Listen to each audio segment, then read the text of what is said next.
하나님께서 우리에게 주신 선물들 가운데 가장 큰 것은 자유입니다. 우리가 하나님의 형상으로 지음을 받았다 했을 때 그것은 우리 안에 하나님의 풍성한 마음, 바로 자유가 있다라는 것입니다. 하나님이 아담과 하와를 만드시고 에덴 동산에 두시면서 자유를 주셨습니다. 모든 것을 스스로 이름을 짓게 하시고 모든 것을 스스로 다스리게 하고 모든 것을 누리게 하셨습니다. 에덴 동산에는 모든 것이 풍족했지만 만일 아담과 하와에게 자유를 주시지 않았다면 그 풍족한 것을 누릴 수가 없었을 것입니다. 오늘 우리들에게도 많은 것들을 주어져 있지만 우리에게 자유가 없다면 그 모든 것은 무용지물에 불과합니다. 그러므로 자유는 하나님이 주신 최고의 선물이라고 말할 수가 있습니다. 하나님의 입장에서 보면 우리 인간에게 자유를 주시는 것은 일종의 모험이었습니다. 왜냐하면 이 자유로 인하여서 인간이 하나님께 반역할 수도 있고 불순종할 수도 있기 때문입니다. 그럼에도 불구하고 하나님께서는 인간에게 자유를 주셨다는 것은 자유가 없다면 인간은 그저 로봇에 불과하기 때문이었습니다. 인격도 없이 그저 기계적으로 움직이는 존재가 되어버리기 때문에 그토록 모험스럽더라도 인간에게 자유를 주셨던 것입니다. 근데 결국 뭐예요? 인간이 하나님이 주신 자유를 남용하는 바람에 그만 하나님을 불순종하게 되었고 하나님께 죄를 범하게 되었습니다. 인간이 죄를 범하고 난 뒤에 잃어버리게 된 가장 큰 것이 뭐냐면 바로 자유입니다. 자유는 하나님의 형상이 그 속에 충만할 때 비로소 누리게 되는 최고의 선물인데 하나님의 형상이 손상되면서 풍성했던 자유를 상실해버리고 만 것입니다. 그때부터 인간의 삶은 무언가에 얽매이기 시작합니다. 돈에 얽매이고 명예에 얽매이고 관습에 얽매이고 또 잘못된 생각에 얽매이고 탐욕에 얽매이고 시기 질투에 얽매이고 모두가 잃어버린 자유의 자리에 어두운 마음들이 우후죽순처럼 생겨나기 시작한 것입니다. 여러분, 구원이라는 것이 뭐냐면 바로 이 얽매인 것들로부터 벗어나는 것입니다. 히브리서 기자가 뭐라고 그래요? 모든 무거운 것과 얽매이기 쉬운 죄를 벗어버리고 그랬습니다. 여러분, 이것이 구원의 모습이에요. 예수님께서 우리에게 오신 것은 모든 얽매이기 쉬운 것과 무거운 죄들을 벗어버리도록 만드신 것입니다. 빼앗긴 자유를 회복시키는 것입니다. 그래서 구원을 다른 말로 하면 자유입니다. 인간이 하나님 안에서 마음껏 누려야 할 것들을 누릴 수 있도록 자유를 다시 되찾게 해주시는 것이 바로 구원인 것입니다. 우리가 출애굽기를 보면 하나님이 이스라엘 백성들로 하여금 애굽의 노예 생활에서 벗어나 가나안으로 구원해 주시는 작업은 바로 자유의 회복을 상징적으로 보여주는 사건이었습니다. 노예된 자가 자유인이 되는 것입니다. 성경에서 보여주는 거대한 구원 역사의 주제입니다. 히브리 백성들이 노예의 굴레에 있었던 것을 하나님으로 말미암아 자유를 주시는 것처럼 오늘날 많은 사람들이 죄의 굴레에 있는 것을 예수 그리스도로 말미암아 자유를 주시는 것입니다. 오늘날에도 자유가 얼마나 중요합니까? 사람들이 밤낮으로 고생하며 일을 하는 이유가 뭡니까? 경제적인 얽매임에서 벗어나 삶의 자유를 얻으려고 하는 것입니다. 북한의 주민들도 죽음을 불사하고 압록강을 건너고 철책선을 뚫고 남한으로 내려오는 이유가 뭡니까? 자유를 찾아서입니다. 어제는 3.1절이었는데 3.1절이 뭡니까? 대한 독립만세, 자유를 향한 선언이고 몸부림이었던 것입니다. 자유를 얻는다는 것은 인간에게 있어서 반드시 회복되어야 될 하나님의 형상의 회복인 것입니다. 오늘도 우리가 이런 예배를 드리면서 정말 필요한 것은 자유와 평화와 안식의 회복입니다. 오늘 여러분 마음의 자유와 안식을 풍성히 얻게 되시기를 바랍니다. 오늘 성경은 말씀합니다. 진리가 너희를 자유케 하리라. 우선 여러분 진리가 뭘까요? 진리란 우리에게 자유를 주시는 예수 그리스도를 발견하는 것입니다. 우리에게 자유를 주시기 위해서 오신 예수 그리스도를 우리가 분명하게 발견하게 된다면 우리는 그 어떤 것에서 얽매이는 것이 없게 되는 것입니다. 예수 그리스도를 말미암아 모든 것에서 풍성한 은혜를 누리게 되는 것입니다. 왜냐하면 그분 안에는 모든 생명이 있고 모든 길이 있고 모든 진리가 있고 모든 능력이 담겨져 있습니다. 여러분, 우리가 참 진리를 안다는 것은 굉장히 중요한 문제입니다. 우리 안에 바른 진리가 들어왔을 때 우리의 생각이 바뀌고요. 우리에게 바른 생각이 잡히게 되면 우리는 바른 삶을 살 수가 있게 되는 것입니다. 그래서 신앙생활이라는 것이 뭐냐? 바로 바른 진리를 따라가는 것입니다. 진리가 자유케 하리라. 우리 안에 바른 진리가 제대로 들어가 있으면 마치 공중을 나는 새들처럼 우리 영혼에 놀라운 자유함이 생긴다라는 말씀입니다. 오늘 요한복음 8장을 다 읽지는 않았습니다만은 전체적인 내용들을 가만히 보면 유대인들이 진정한 자유를 누리지 못하고 있는 모습이 나옵니다. 무언가 그들을 붙잡고 그들을 억누르는 것들이 있었습니다. 정말 신기한 것은 유대인들은 오랫동안 하나님을 믿는 사람들이었습니다. 그럼에도 불구하고 그들에는 자유가 없었던 것입니다. 오늘날에도 많은 사람들이 종교를 가지고 있다고 해서 모두가 자유를 누리고 있는 것은 아닙니다. 어떤 면에서는 종교로 인하여서 종교적 편집증에 사로잡히게 될 수도 있습니다. 종교가 하나의 구속이 되어버리는 거예요. 어떤 틀에 얽매여서 그것이 하나의 관습이 되어버리고 마는 것입니다. 형식이 중요하지 않는 것은 아니지만 종교가 하나의 틀이 되어버리는 것입니다. 그리고는 그 틀에다가 자꾸 사람을 가둬놔요. 구속시키는 것입니다. 그러니까 사람들이 종교를 찾아도 진정한 자유를 누리지 못하고 있는 것입니다. 여러분, 기독교는 단순한 종교 수준이 아닙니다. 진리 그 자체입니다. 우리가 교회에서 종교적인 틀을 배우는 것이 아니라 참 진리를 만나고 있는 것입니다. 이런 예배를 드리면서도 참 진리를 만나야 무언가에 얽매이지 않고 참 자유를 누리게 되는 것입니다. 오늘 본문을 다시 보세요. 유대인들이 자유를 누리지 못하도록 그들을 얽매이게 만드는 것들이 몇 가지 있었습니다. 첫 번째는 그들의 과거였습니다. 과거를 치우고 싶어서 애써 과거를 부정하는 것입니다.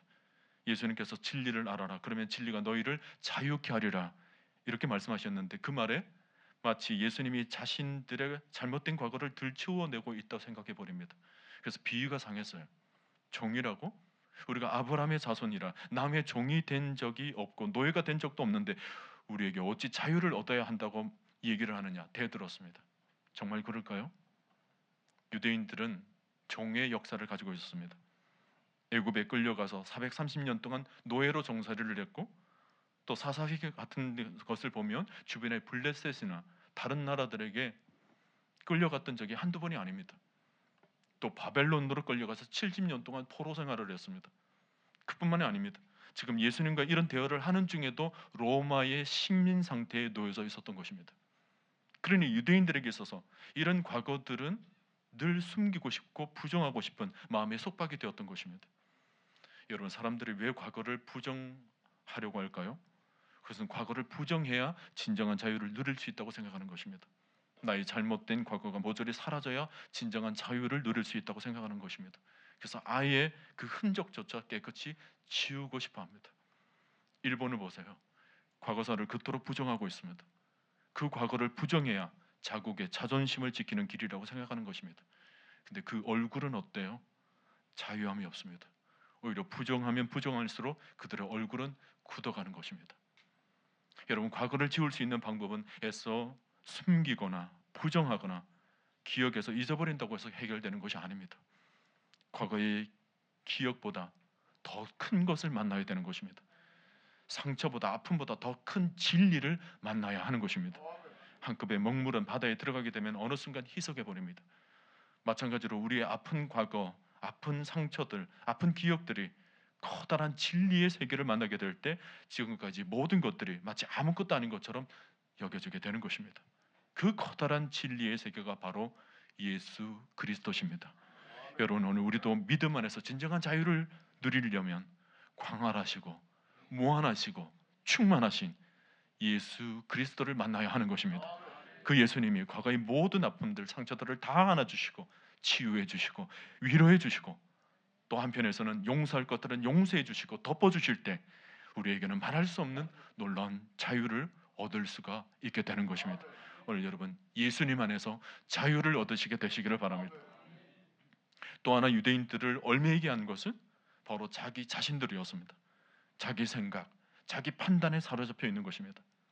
인간의 생각, 인간의 이성이라는 것은 동물에 비한다면 상당히 훌륭한 것이면 틀림없지만, 그러나 그것이 절대적이지가 않습니다.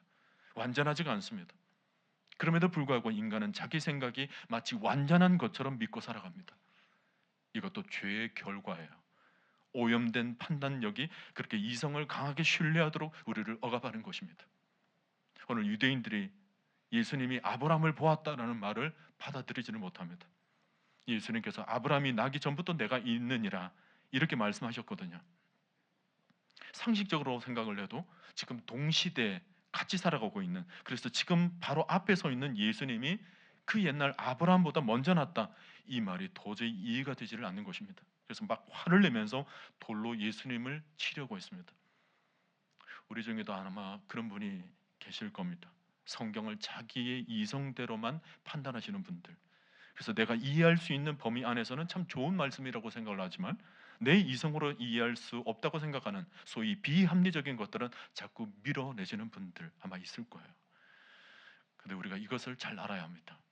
신앙은 현실의 영역도 포함하지만 현실을 초월하는 영역이 훨씬 더 크다는 것을 아셔야 합니다. 우리 이성을 넘어서는 하나님의 영적 세계가 훨씬 크고 광활합니다. 신앙은 이성의 한계만 바라보는 것이 아니고 하나님의 광활하고 광대한 세계를 바라보는 것입니다. 이성은 한계에만 머물게 하지만 믿음은 바라는 것들, 심지어 보이지 않는 세계까지 보도록 만들어주는 것입니다. 그러니 우리가 현실의 영역에만 갇혀가지고 자꾸 초월적인 영역을 빼버리고 나면 우리에게는 하나님의 세계라는 것이 남아있지를 않습니다. 하나님의 큰 미래의 세계를 경험하지를 못하는 것입니다. 유대인들의 가장 큰 실수는 지금 자기들 앞에 서 있는 예수 그리스도를 이성적으로만 생각하고 이성적으로만 바라보는 것입니다. 인간의 이성 안에 갇혀서 있었기 때문에 이성보다 훨씬 크신 예수 그리스도를 받아들이지를 못하는 것입니다. 우리가 복음서를 보면 이렇게 자기 세계 안에 갇혀서 있었던 사람들이 여러 명 볼 수가 있었습니다. 예를 들어서 요한복음 4장을 보면 베데스다에 38년 된 병자가 있었습니다. 예수님께서 유대인 명절을 지키기 위해서 예루살렘으로 오셨을 때 이 베데스다 연못 앞을 지나가게 되었습니다. 그때 이 38년 된 병자가 예수님을 보게 되었는데 뭐 그렇게 별다른 반응이 없었어요. 되려 예수님께서 먼저 물으십니다. 네가 낫고자 하느냐? 그랬더니 이 병자의 대답이 이렇습니다. 보통은 네가 낫고자 하느냐 그랬을 때, 주님이 그렇게 물었을 때 예, 낫길 원합니다 이래야 되잖아요. 근데 이 사람은 그런 대답을 하지 않고 뭐라고 대답을 했냐면, 주여 물이 동할 때 나를 못에 넣어줄 사람이 없어서 내가 가는 동안에 다른 사람이 먼저 내려가나이다. 지금 뭐예요? 지금 이 사람에게 있어서 병을 고칠 수 있는 유일한 희망은 베데스다 못가밖에 없었다는 것입니다. 늘 물이 동할 때 제일 먼저 들어가야 한다라는 그 생각 하나에 사로잡혀 있었던 것입니다. 여러분, 대부분의 성도들이 가지는 치명적인 결함이 뭔 줄 아십니까? 자기의 생각을 내려놓기 전까지는 절대로 주님을 똑바로 인식하지를 못하더라는 것입니다. 지금 이 38년 된 병자가 그랬습니다. 지금 이 병자 앞에 계신 분이 누구십니까? 하나님의 아들이십니다. 그리스도십니다. 능력의 주님이십니다. 모든 병자들을 고치실 수 있으신 분이셨습니다. 그런데도 이 병자는 자신이 원하는 생각이나 자기 욕망에, 자기 판단에 집착되어 있으니까, 거기에 사로잡혀 있으니까 그리스도가 그리스도로 보이지를 않는 것입니다. 그저 자신의 사정을 물어봐주는 마음씨 좋은 친절한 사람 정도로만 생각하는 것입니다. 오늘날 많은 그리스도인들이 놓치기 쉬운 부분이 바로 이런 부분입니다. 사람들은 저마다 원하는 것들이 있습니다. 돈이 없어서 돈을 좀 벌었으면 좋겠다는 분들도 있고요. 세상에 명예를 좀 얻었으면 좋겠다. 자식이 좋은 대학에 좀 들어갔으면 좋겠다. 여러 가지 사람들이 원하는 것들이 있습니다. 살면서 이런 욕망을 생겨나는 것 자체는 그렇게 나쁜 것은 아닙니다. 자연스러운 모습이에요. 그러나 문제가 되는 것이 뭐냐면, 이런 것에 너무 사로잡혀 있는 나머지 정작 무엇을 보지를 못하는 것입니까? 예수 그리스도를 제대로 보지를 못하는 것입니다. 예배를 드리면서도, 이런 예배를 드리면서도 늘 우리 생각, 늘 우리 판단에만 사로잡혀 있으니까 예수님을 제대로 보지를 못하는 것입니다. 그러니 예배를 드리고 난 뒤에도 그냥 허전한 마음으로 돌아가는 것입니다. 좀 대조적인 얘기인데, 누가복음 18장을 보면 여리고 지방의 맹인 얘기가 나옵니다. 그 사람도 이 38년 된 병자처럼 평생을 길바닥에서 구걸을 하면서 보냈던 사람입니다. 근데 이 사람은 좀 달라요. 예수님이 지나간다는 소식을 전해 듣고는 그 자리에서 소리를 지릅니다. 다윗의 자손 예수여, 나를 불쌍히 여기소서. 주위의 사람들이 좀 조용히 하라고 꾸짖습니다. 그때는 그 사람이 더 크게 소리를 지릅니다. 다윗의 자손이여, 나를 불쌍히 여겨 주옵소서. 이런 무슨 차이일까요? 주님을 주님으로 아느냐, 예수 그리스도를 그리스도로 보느냐, 진리를 아느냐 모르느냐의 차이예요. 주님이 모든 것을 주실 수 있는 능력의 주님이라는 것을 분명히 인식하니까 가만히 있지를 못하는 것입니다. 여러분, 맹인인가 아닌가 무엇으로 판단합니까? 눈을 뜨고 있는 사람은 정상이고 눈을 감고 있으면 맹인입니까? 그렇지가 않습니다. 눈을 뜨고 있어도 진리를 바라보지 못하는 사람들이 있습니다. 이 맹인은 눈을 감고 있었지만 그 마음으로, 그 영으로 정확한 진리를 바라볼 수가 있었던 것입니다. 예수 그리스도를 바라보니까 그런 큰 소리를 외치며 주님을 찾습니다. 여러분, 우리가 두 눈을 뜨고 있느냐가 중요한 것이 아닙니다. 지금 이 자리에서도 주님을 볼 수 있느냐 없느냐의 문제, 너무나도 중요합니다. 우리가 예수님이 누구신지를 제대로 안다면 우리도 아마 그 맹인처럼 행동을 했을 것입니다. 주여, 나를 불쌍히 여겨 주옵소서, 나를 고쳐 주옵소서, 나를 회복시켜 주시옵소서, 나를 변화시켜 주시옵소서.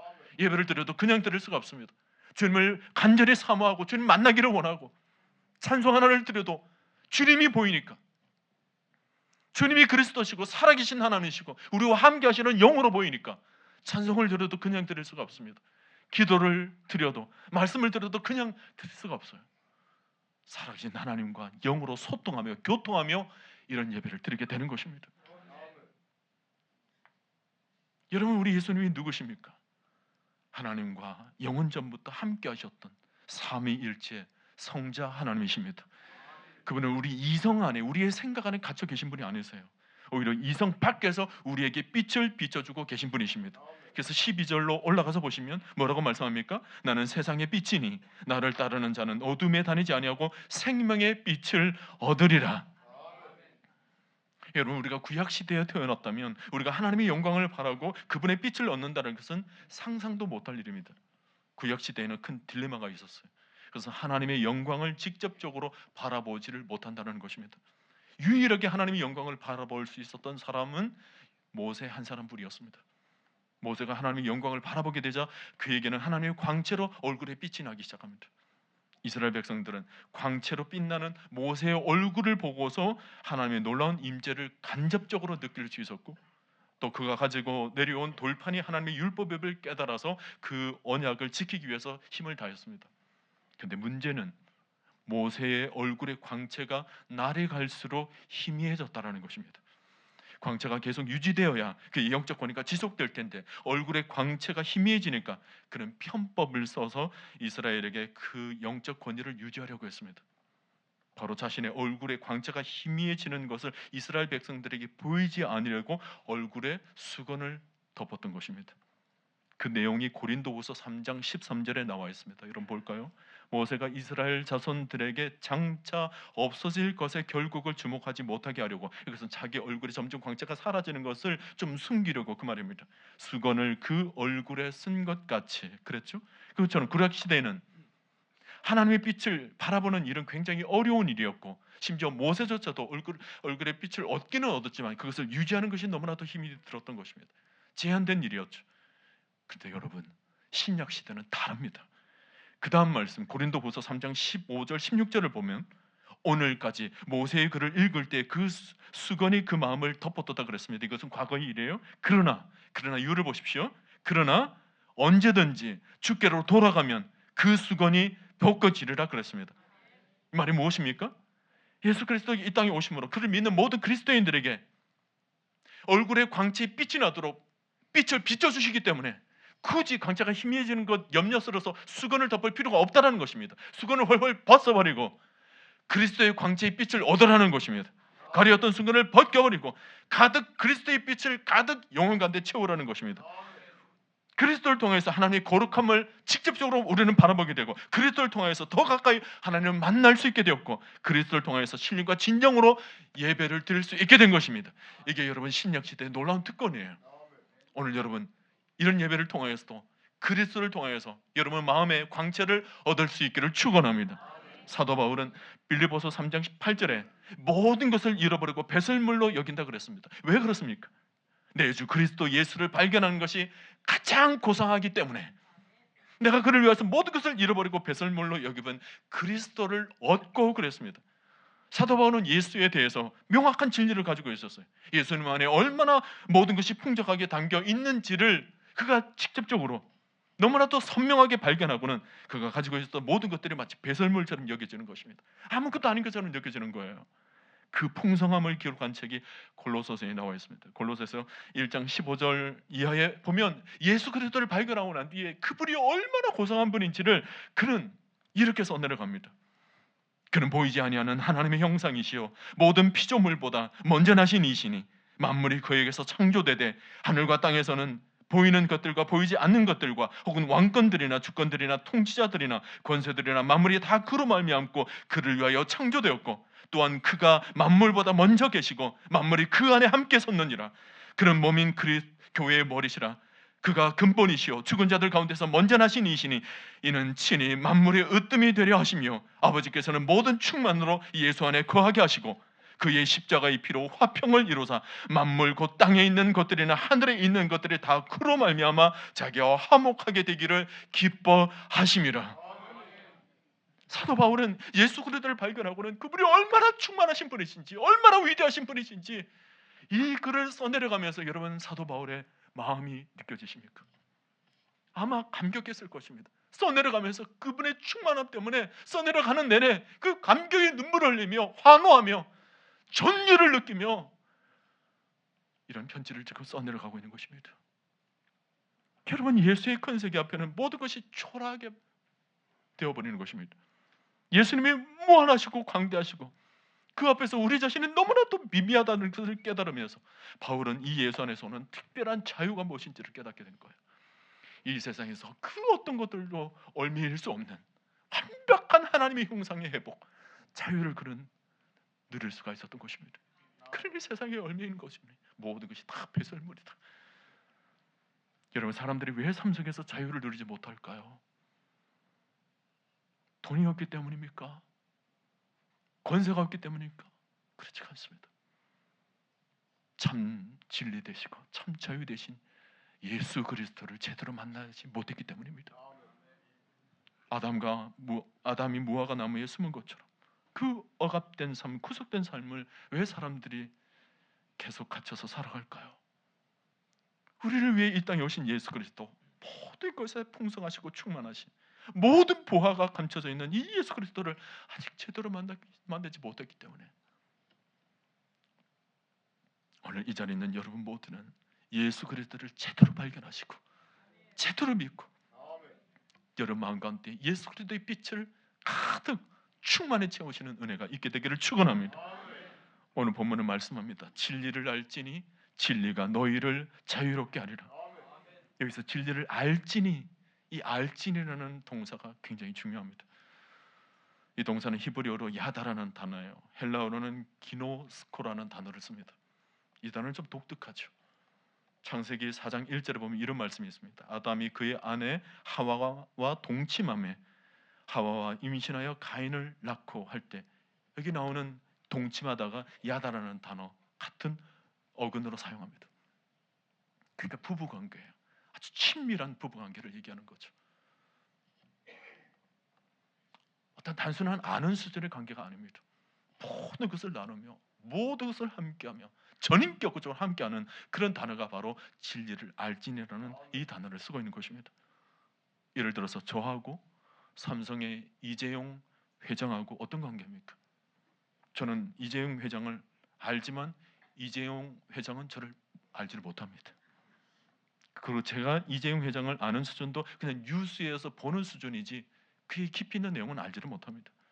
그게 두 사람 사이의 깊은 인격적 교제 속에서 알아낸 알미 아닌 것입니다. 그러니 제가 알아도 아는 것이 아니죠. 아무 의미가 없는 것입니다. 우리가 성경 진리를 안다는 것도 그냥 지식적으로 성경 대충 알아, 그 정도 가지고는 아무 의미가 없습니다. 세상 사람들도 예수 그리스도에 대해서 웬만큼 알 만큼 다 압니다. 들어서 아는 수준으로 아는 것입니다. 그 수준 가지고는 삶의 변화를 일으키지를 못해요. 오늘 말씀에서 진리를 안다라는 것은 하나님 말씀에 대한 깊은 인격적 체험을 가리키는 것입니다. 여러분, 밥에 대한 이론을 아는 것과 실제로 먹어본 사람은 다릅니다. 전기 이론에 대해서 많이 공부한 사람과 실제로 그 전기를 만지다가 감전되어 본 사람의 느끼는 그 전기 파워 다른 것입니다. 믿음의 세계에 있어서도 진리를 안다고 한다는 것은 단순히 성경책을 들고 다닌다는 이 얘기 수준이 아니에요. 어떤 성경 퀴즈에 답을 할 정도의 얘기를 하는 것이 아니라 성경 그 정도 그 내용은 안다라는 수준이 아니라 하나님의 진리의 말씀이 내 안에 파고 들어와서 심령 골수를 찔러 쪼개기까지 내 안에 피가 되고 살이 되는 과정을 가르치는 것입니다. 하나님의 말씀이 완전히 나를 사로잡는 것입니다. 말씀을 체험한다는 것은 단순히 지식적으로 아는 수준이 아니라 그 말씀이 내 안에서 강력히 내재화되어서 내 전인격으로 완전히 바꾸는 것입니다. 내 생각을 바꾸고 내 판단을 바꾸고 심지어 내 감정까지도 완전히 주의 영으로 사로잡아서 주의 풍성한 은혜 가운데 전방 들어갈 수 있도록 완전히 담금질하는 것입니다. 그러니 완전히 나를 바꾸는 거죠. 강력한 말씀의 위력인 것입니다. 여러분, 음식을 먹었을 때 음식이 위장으로 들어가 소화가 되고 나중에 혈관을 통해서 영양소로 온 몸에 공급되어서 그 음식이 나에게 힘이 되는 것처럼 단순하게 밥은 우리가 먹고 그냥 배설하는 용도가 아니잖아요. 우리 몸에 실제적인 힘이 되도록 하는 것입니다. 마찬가지로 우리가 말씀을 듣고 말씀을 읽고 말씀을 묵상한다는 것은, 말씀을 경험한다는 것은 완전히 우리 삶에 힘을 공급하는 것입니다. 우리 영혼에 강력한 능력을 공급하는 거죠. 오늘도 설교들 듣는 중에 말씀이 내 안에 들어와서 나를 사로잡고 내 영혼에 강력한 일격을 당하면서 내 영혼에 뭔가 힘이 공급되는 거예요. 완전히 변화시키는 거예요. 그것이 바로 믿음의 역사인 것입니다. 그래서 그 어떤 일을 결정할 때 새롭게 성령의 영으로 거룩한 창조력, 거룩한 창의력이 생겨나게 되면서 모든 것이 달라 보이게 되는 거예요. 역동적으로 삶이 바뀌게 되는 것입니다. 이것이 바로 진리를 알진입니다. 이 진리를 붙잡고 이 진리와 만나게 되고 이 진리와 인격적 체험을 하게 되면 우리 안에 자유가 일어나게 되는 것입니다. 여러분, 신앙은 이론의 싸움이 아닙니다. 머리로서가 아니라 하나님의 말씀이 내 안에 파고들면서 내 가슴을 뜨겁게 달구고 그 뜨거워진 가슴이 머리를 움직이고 그래서 내 행동을 하게 만들고 내 삶을 완전히 변화시키는 거예요. 오늘 여러분, 이런 역사가 여러분 삶 가운데 일어나게 되기를 축원합니다. 히브리서 4장에는 하나님 말씀은 살았고 운동력이 있다고 그랬죠. 하나님 말씀이 살았다라는 표현은 굉장히 중요한 거예요. 내 안에서 작동한다는 거예요. 지금까지 들어왔다라는 말씀으로만 아닙니다. 한 말씀 한 말씀 할 때마다 그것이 내 영혼에 살이 되고 피가 되는 생명체로 완전히 활성화되는 거죠. 말씀을 들으면서 20년 30년 내 안에서 억누르고 있던 모든 어두운 것들이 분명히 물러치게 되는 거예요. 어두운 감정들이 물러치게 되고 어두운 상처들이 치유받게 되고 아픔들 고통들이 다 사라지고 복음 안에 완전히 자유를 얻는 거예요. 이런 사람의 마음의 상처라는 것이 뭔 줄 아십니까? 별거 아닌데 그 상처가 그대로 남겨져 있으면 이는 바람에도 아파요. 살갗에 자그마한 상처가 나 있어도요, 바람이 조금만 불어도 그건 아픕니다. 물방울이 조금만 튀어도 아픕니다. 근데 그것이 완전히 메꿔지고 낫게 되면 물에다가 손을 집어넣어도 안 아픕니다. 큰 태풍이 불어도 안 아픈 거예요. 여러분, 우리가 그리스도를 만나서 우리 영혼 가운데 참 회복이 일어난다면 누가 뭐래도 그것 때문에 마음 흔들리지 않습니다. 이는 바람에도 아파하지 않은 거예요. 말씀 가운데 이런 역사가 여러분 심령 가운데 일어나게 되기를 바랍니다. 과거의 모든 것들이 다 허물어지고 다 녹아지고 다 치유되고 회복되어서 그리스도 안에서 완전히 영혼에 회복되는 참 자유가 여러분 심령 가운데 일어나게 되기를 축원합니다. 여러분, 이것은 단순히 영적인 문제뿐만 아니에요. 우리 육적인 문제도 마찬가지입니다. 말씀을 듣는 중에 그런 일들이 우리의 믿음의 선조들 가운데 자주 일어났어요. 말씀을 듣는 중에 막 환자들이 막 낫게 되는 역사가 일어나는 거예요. 질병들이 가버리는 거예요. 말씀을 듣는 중에 모든 질병들이 낫게 되는 그 치유의 역사가 일어났던 것입니다. 여러분, 오늘도 말씀을 듣는 중에 여러분들 알지도 못하는 암덩어리들이 모조리 떠나가는 역사가 있게 되기를 축원합니다. 이것이 뭐예요? 살아 운동력 있는 하나님의 말씀이에요. 육신을 지으신 하나님께서 육신도 치유하시는 은혜가 있는 거죠. 할렐루야, 할렐루야. 여러분, 고린도후서 3장 17절 말씀을 보면 주는 영이시니 주의 영이 계신 곳에는 뭐가 있느니라? 자유가 있느니라 그랬습니다. 주의 영이 계신 곳에는 자유가 있느니라. 성령에 이끌리고 성령에 사로잡히고 성령이 충만하게 되면 우리는 세상으로부터 결코 얽매이지를 않을 것입니다.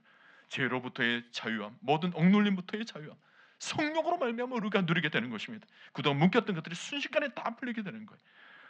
우리 인간은 참 자유를 누리지 못하면 뭔가 다른 거에 얽매이게 되어 있어요.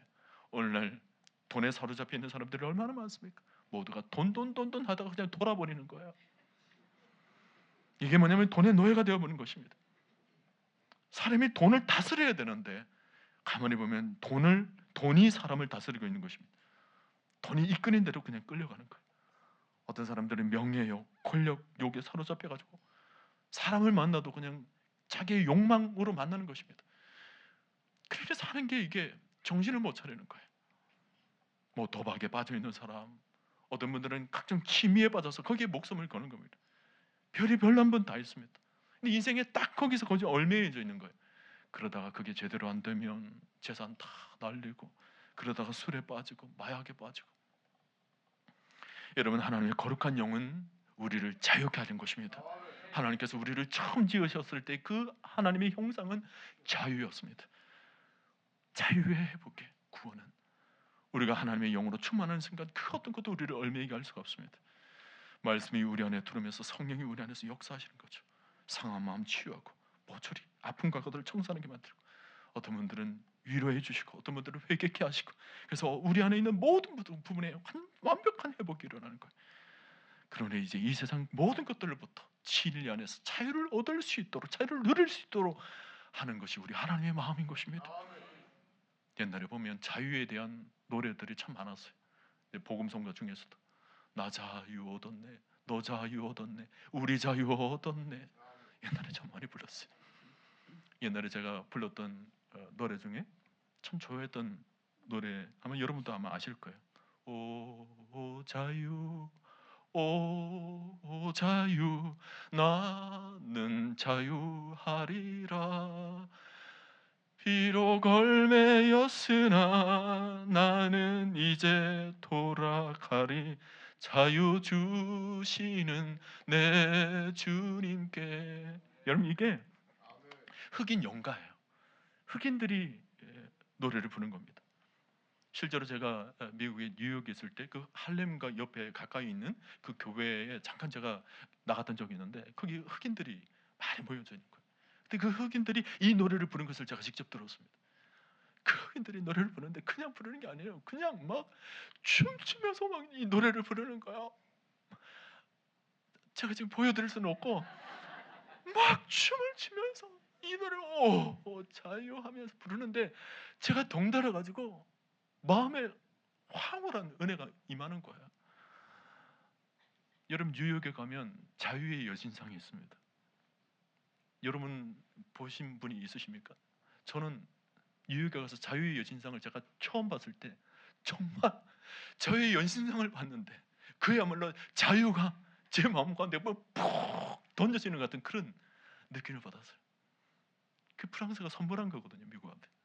그 독립, 자유를 기념하면서 그냥 선물로 안겨뒀는데, 그걸 보면서 갑자기 하나님께서 영적으로 자유함이 무엇인지를 정말 풍성히 느껴지는 이상한 은혜를 제가 받았던 적도 있습니다.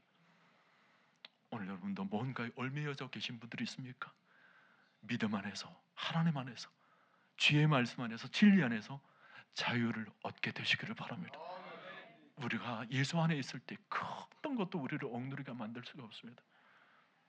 죄 속박도 벗어나게 만들어주시는 주님이신데 우리가 무엇에 얽매여 있겠습니까? 가나마다 붙잡힌 여인에게 오늘 우리 주님께서 하신 말씀 기억하시죠? 나도 너를 정죄치 아니하노니, 나도 너를 정죄치 아니하노니. 그 여인에게 참 자유를 준 것입니다. 이런 자유를 어떤 특정한 사람에게 주신 것이 아니고 누구든지라고 그랬습니다. 누구든지 주의 이름을 부르는 자에게는 구원을 얻으리라. 선포입니다. 주님의 선포예요. 여러분, 이런 자유를 누리십시오. 누구든지라고 그랬습니다. 사는 것이 얼마나 주님 안에서 기쁘고 얼마나 황홀하고 신바람 나는지 자네는 겨우 살아가는 수준이었지만 하나님의 영과 거룩한 진리 안에서 살아간다는 것, 그 어떤 삶, 어떤 환경 속에서도 내 영혼 가운데 참 자유를 얻게 되는 순간 황홀한 고백이 나오는 거야. 죄의 영이 있는 곳에는 내가 자유함이 있다. 진리를 단순히 머리로만 아는 것이 아니고 온몸으로 온 전율하면서 온 삶 속에서 느끼게 되는 삶. 여러분, 그 사람보다 더 행복한 사람이 있을 것 같습니까? 진리를 알지니 진리가 너희를 자유롭게 하리라.